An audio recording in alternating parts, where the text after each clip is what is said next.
Hello Hungary, hello Budapest, hello fellow Europeans and American friends. Thank you so much for having me. Allow me to skip formalities for a moment and dive right into a subject that is not so cheerful, but very, very necessary to discuss. Let me walk you through the past 7 days in Europe. This week in Stockholm, 3 elderly women in their 70s were stabbed in broad daylight on the streets. In London, 4 people were stabbed in a time span of just 42 hours. In Paris, hundreds of African migrants took to the street to riot. And in Brigalow, also in France, yet another church was burned down to the ground. And that, ladies and gentlemen, is just a few incidents in just a couple of days on our beautiful continent. But we all know that these incidents aren't incidents anymore. If there's one thing that's for sure, is that we know, and our governments also know, that there is a link between mass migration and crime. In the Dutch city of Dordrecht, something interesting happened the other day. They announced, and this is a small city in the Netherlands, in my home country, that a new asylum center will be put in that little town. And what did the municipality do? They said, we are going to offer citizens who live in the vicinity of this center €1,000 to take extra safety measures. Our new reality in Europe consists of frequent rapes, stabbings, killings, murders, shootings, even beheadings. But let me be clear about one thing. This did not used to happen before. This is a newly imported problem. Samuel P. Huntington predicted this over 25 years ago when he wrote, and I quote, "In the new world of mass migration, the most pervasive, important and dangerous conflicts will not be between the social classes. They will not be between the rich and the poor. They will be between peoples belonging to different cultural entities. Tribal wars and ethnic conflicts will occur within civilizations." Well, boy, was he right. And the worst part is, we as a society seem to have become indifferent to it. When another white boy or white girl dies at the hand of an immigrant, we might shake our head, we might let out a sigh, we might even get angry for a minute or two, and then we go on with our lives. We offer the family thoughts and prayers, but nothing ever changes. Ladies and gentlemen, what does that say about us? This is a response of a society that has already given up. A society that has already accepted its defeat. But is this true? Have we given up? Do we really accept the new reality that our globalist leaders have in mind for us? I know one thing for sure.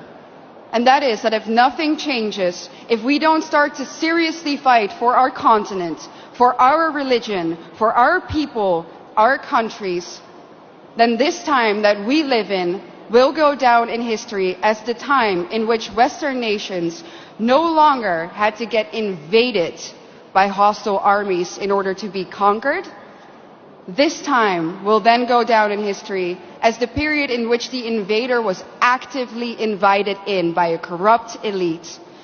And not only did this corrupt elite invite the enemy in, they made the native population pay for it too. Everyone who has eyes can see it. The native, white, Christian European population is being replaced at an ever-accelerating rate. Let me back this up for you with some statistics from my home country. Let's take Amsterdam, the capital. Amsterdam currently consists of 56% migrants. The Hague, 58% migrants. Rotterdam, almost 60% migrants. And of course, most of these immigrants come from non-Christian, non-Western, African and Middle Eastern countries. Conclusion: the Dutch population is already outnumbered in the majority of our cities. But let's look onwards. London, 54% migrants. Again, conclusion: native population outnumbered. Brussels, color me shocked, 70% migrants.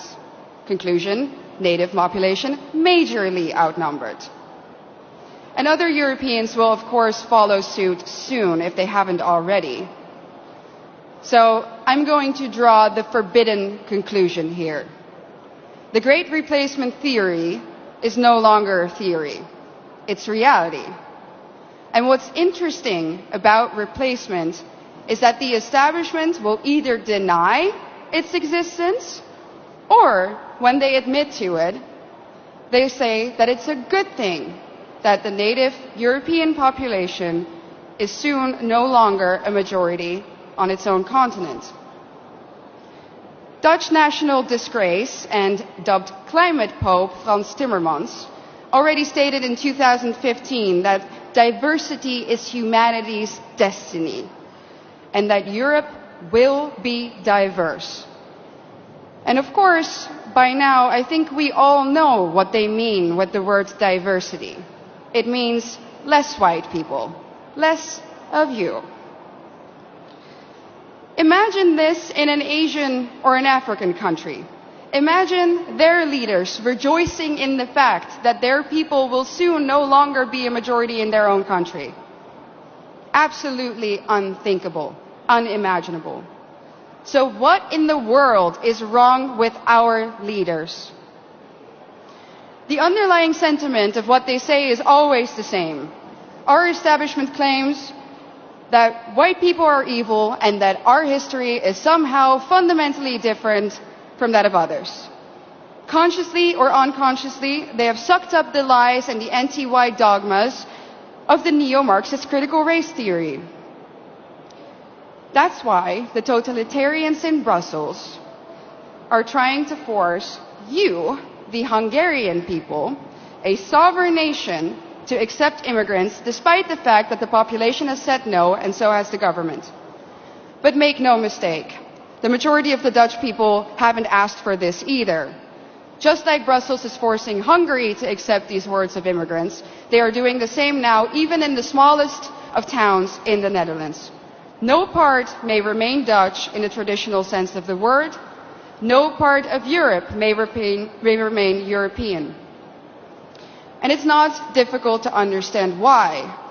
If the old Europe still exists in certain places, then people will be able to compare the new Europe to the old, and newsflash, they will prefer the old. That's why the Eurocrats hate Hungary so much. And their message is clear. Our way of life, our Christian religion, our nations, they have to go, without exception.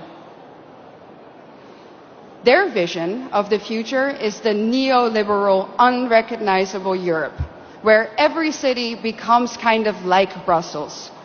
Ugly, dirty, unsafe, zero social cohesion, where the buildings are constantly under construction and they never ever seem to finish, and even when they do, the end result is uglier somehow than what they started with. And what are we left with? A permanent state of isolation, confusion, and disorientation. Ladies and gentlemen, welcome to the New World Order.